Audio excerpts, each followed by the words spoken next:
سوف نتعرف في هذا الجزء على كيفية تغيير التاريخ والوقت، كما سنتعرف على الاختيارات المختلفة للغة.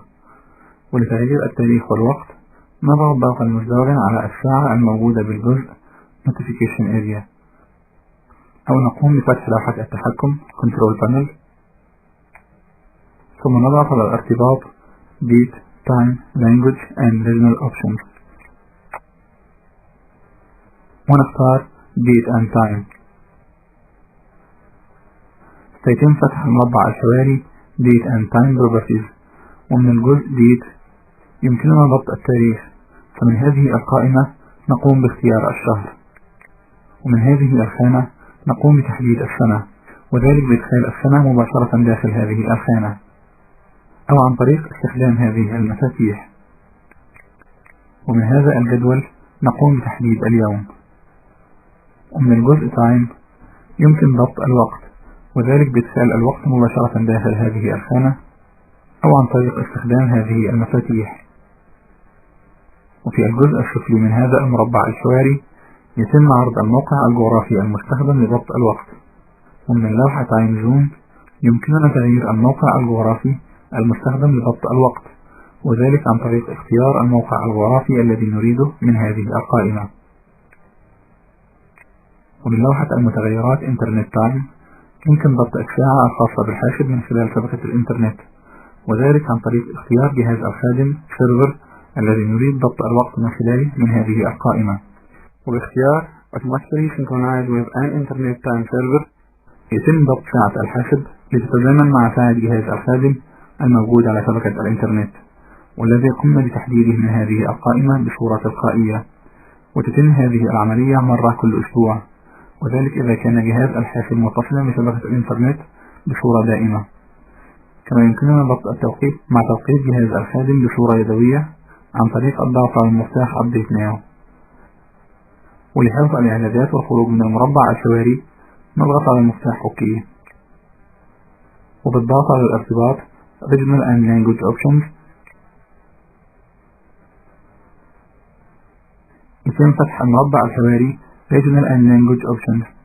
ومن لوحة المتغيرات Regional Options يمكننا تغيير العديد من التنسيقات، مثل تنسيق التاريخ والوقت والأرقام والعملة، بالإضافة إلى العديد من التنسيقات الأخرى.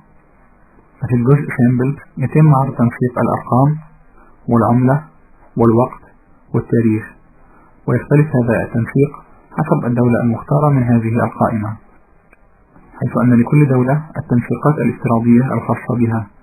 فإذا قمنا باختيار دولة أخرى من هذه القائمة نلاحظ أن التنسيقات التي تظهر في هذه الخانات قد اختلفت، ويمكننا نظام التشغيل من تغيير التنسيقات الافتراضية كما نريد، وذلك لكي تتوافق مع احتياجاتنا. ولعمل ذلك نضغط على المفتاح Customize، فيتم فتح المربع الحواري Customize Regional Options. ومن هذا المربع الحواري يمكننا تغيير تنسيق الأرقام والعملة والوقت والتاريخ. فلتغيير التنسيق الافتراضي للوقت نضغط على لوحة المتغيرات Time، ونختار التنسيق الذي نريده من القائمة Time Format، ثم نضغط على المفتاح OK. ومن لوحة المتغيرات Language يمكننا تغيير لغة وطريقة إدخال الكتابات، ولعمل ذلك نضغط على المفتاح Details،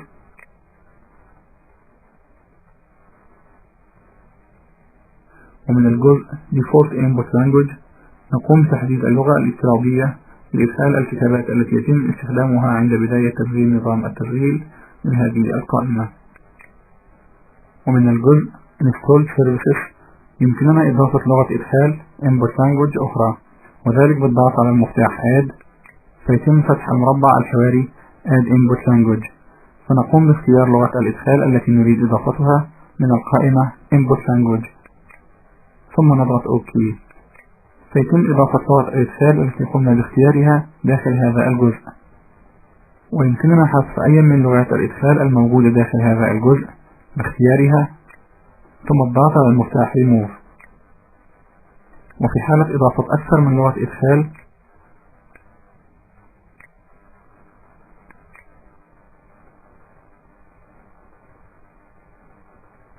يظهر الشريط Language Bar في الشريط Text Bar كما نرى.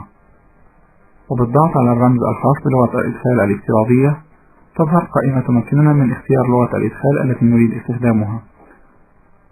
كما يمكننا عرض الشريط Language Bar كشريط منفصل عن الشريط Text Bar، وذلك بالضغط على الرمز الخاص بلغة الإدخال واختيار Show the Language Bar.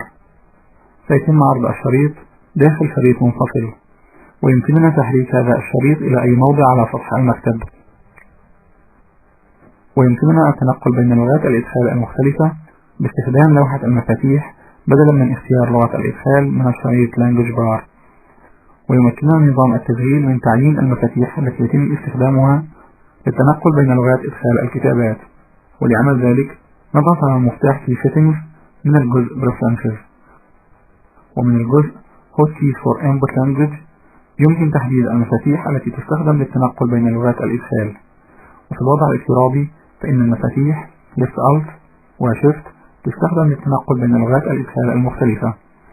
وعند وجود عدد كبير من لغات إدخال الكتابات فإنه يمكن تعيين مفاتيح اختصار لكل لغة إدخال بحيث يتم الانتقال إلى هذه اللغة مباشرة بمجرد الضغط على هذه المفاتيح، وذلك بدلا من تكرار الضغط على المفاتيح Left Alt و Shift حتى نصل إلى لغة الإدخال التي نريدها. فإذا أردنا على سبيل المثال تعيين مفتاح اختصار للانتقال إلى اللغة العربية مباشرة نختار Switch to Arabic من هذا الجزء، ثم نضغط على المفتاح Change Key Sequence، ومن هذا المربع الحواري نختار Enable Key Sequence، ثم نقوم باختيار مفاتيح الاختصار التي نريد استخدامها من هذا الجزء ونضغط OK. ويظهر مفتاح الاختصار الذي قمنا باختياره بجانب لغات الإدخال، ويمكننا تعيين مفاتيح اختصار لباقي لغات الإدخال بنفس الطريقة.